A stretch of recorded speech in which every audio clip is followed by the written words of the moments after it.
The Battle of Utoy Creek was fought August 4–7, 1864, during the Atlanta campaign of the American Civil War. Maj.Gen.William T. Sherman's Union armies had partially encircled the city of Atlanta, Georgia, which was being held by Confederate forces under the command of General John Bell Hood. Sherman had at this point adopted a strategy of attacking the railroad lines into Atlanta, hoping to cut off his enemy's supplies. This was the third direct attack on Confederate positions during the campaign, and the effect of success would have ended the siege and won Atlanta. On the 6th of August 1864, after failing to envelop Hood's left flank at the Battle of Ezra Church, Sherman still wanted to extend his right flank to hit the railroad between East Point and Atlanta. He transferred Maj.Gen. John M. Schofield's 23rd Corps of the USA Army of the Ohio from his left to his right flank and sent him to the north bank of Utoy Creek. Although Schofield's troops were at Utoy Creek on August 2, they, along with the 14th Corps Army of the Cumberland, did not cross until August 4.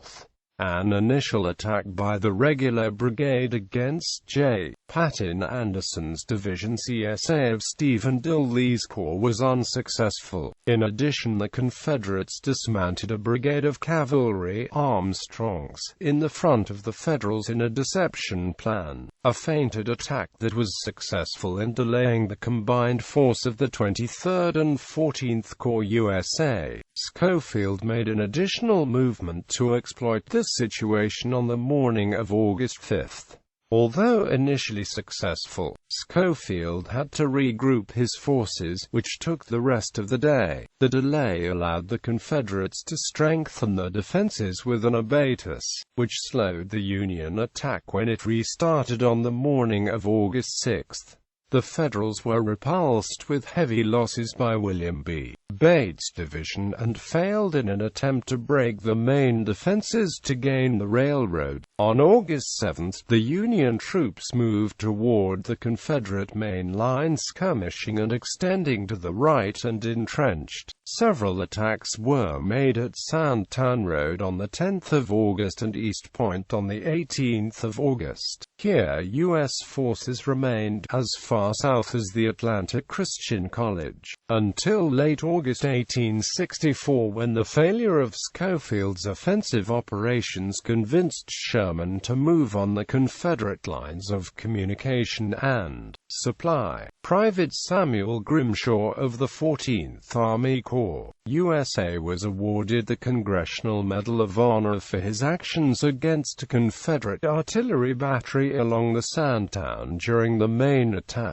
On the 6th of August 1864, Private Van Ralter was nominated for the Congressional Medal of Honor for the recovery of the unit colors of the 25th Michigan Infantry, Haskell's Division, 23rd Army Corps, USA. The Federal colors were captured by the Confederates of Armstrong's brigade of cavalry dismounted as infantry. The Confederate Corps commander, Lt. General Stephen D. Lee, cited Bates' division and especially Tyler's and Lewis's brigades for the repulse of a superior enemy force and the capture of 200 prisoners and 3 stands of colors.